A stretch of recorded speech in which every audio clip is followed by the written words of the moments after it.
आणि यानंतर बुलेटिनमध्ये काही बातम्यांचे वेगवान अपडेट्स। नीट पेपरफुटी प्रकरणात चौकशीला वेग, 6 जणांचे जबाब नोंदवले। संशयित खासगी क्लासेसची पोलिसांकडून सखोल चौकशी।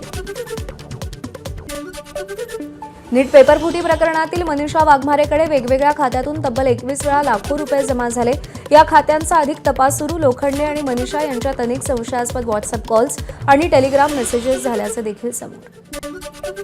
छत्रपती संभाजीनगरमध्ये नीट परीक्षेच्या घोटाळ्यावरून national student union of India आक्रमक। क्रांती चौकात निदर्शनं करत केंद्र राज्य सरकारमधील शिक्षण मंत्र्यांच्या राजीनाम्याची मागणी। भोंदू अशोक खरातच्या विरोधात विशेष तपास पथकाचे न्यायालयात दोषारोपपत्र। महिला अत्याचार प्रकरणातील 2 गुन्ह्यात दोषारोपपत्र दाखल।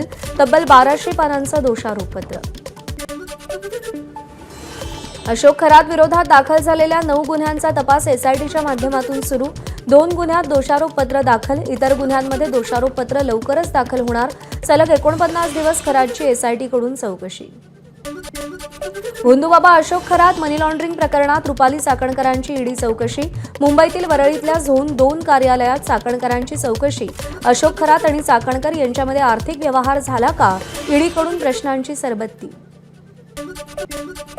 3.5 वर्षांच्या चिमुकलीवर 65 वर्षीय वृद्धाच्या अत्याचाराचा प्रयत्न। बीडच्या केस पोलीस स्टेशन हद्दीतील संतापजनक घटना। कुटुंबियांच्या तक्रारीनंतर आरोपी विरोधात गुन्हा दाखल। भंडाऱ्यात प्रेमाच्या जाळ्यात ओढून अल्पवयीन मुलीवर अत्याचार। लाखनी पोलिसांनी आरोपीला नागपुरातून अटक केली। अल्पवयीन मुलीवर कॅफेत नेऊन अत्याचार। पीडित मुलगी गर्भवती। बुलढाण्यातल्या शेगावमध्ये हॉटेलमध्ये काम करणाऱ्या महिला कर्मचाऱ्याचे अंघोळ करतानाचे फोटो काढून व्हायरल करण्याची धमकी। धमकी देत महिलेवरती हॉटेल मालकाचा लैंगिक अत्याचार। महिलेच्या तक्रारीवरून हॉटेल मालकाला अटक। पुण्यात आईच्या प्रियकराची मुलीच्या प्रियकराकडून हत्या। प्रेमसंबंध तोडण्यासाठी तरुणीच्या आईच्या प्रियकराची मुलीच्या प्रियकराला धमकी आणि त्या रागातून आईच्या प्रियकराची हत्या। तरुणीच्या प्रियकरासह 6 जणांना अटक केली। रायगडच्या माणगावमध्ये तरुणांच्या 2 गटात तुंबळ हाणामारी। एका मुलाला निर्जन स्थळी बोलवत त्याच्यावर तलवारीनं घाव। घटनेमध्ये तरुण गंभीर जखमी झाल्याची माहिती। माणगाव पोलीस ठाण्यात 7 जणांविरोधात तक्रार दाखल। कुख्यात गुंडाची बुलढाणा कारागृहातून सुटका झाल्यावर शहरातून मिरवणूक काढत सत्कार केला होता। पोलिसांनी 10 जणांविरोधात गुन्हा दाखल केलाय। डॉक्टरला खंडणीसाठी धमकी देणाऱ्या विजय चिंचपुरेला अटक केली आहे। नागपूरमधील पब्लिको कॅफेला प्रशासनानं 15 दिवसांसाठी सील ठोकलंय। नियम धाब्यावर ठेवून कॅफे चालवला जात होता। वारंवार सूचना देऊन कॅफे चालकानं त्यात सुधारणा न केल्यानं कारवाई। गोंदियाच्या तिरोडा इथे घरगुती गॅस सिलेंडरचा काळा बाजार। पुरवठा विभागानं 6 गॅस सिलेंडर जप्त केले। गोपीचंद वत्सानी यांच्याकडून घरगुती सिलेंडरचा अवैध साठा जप्त करण्यात आला। विना बुकिंग सिलेंडरचा वापर होत असल्याचंही समोर। नागपूरच्या सालई मेंढा तलावात बुडून 2 19 वर्षीय तरुणांचा मृत्यू।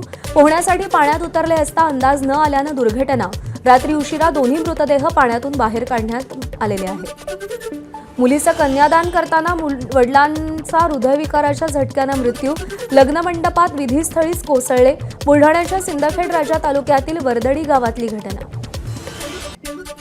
साताऱ्यातील महाबळेश्वर तालुक्यातील टापोळ्यात कोयना जलाशयात खासगी बोट उलटली। वादळी वाऱ्यासह झालेल्या मुसळधार पावसानं बामनोली जवळच्या शिवसागर जलाशयात 2 पर्यटकांना घेऊन निघालेली बोट बुडाली। दोन्ही पर्यटक पाण्यातून पोहून बाहेर सुखरूप निघाले। एबीपी माझा, उघडा डोळे बघा नीट।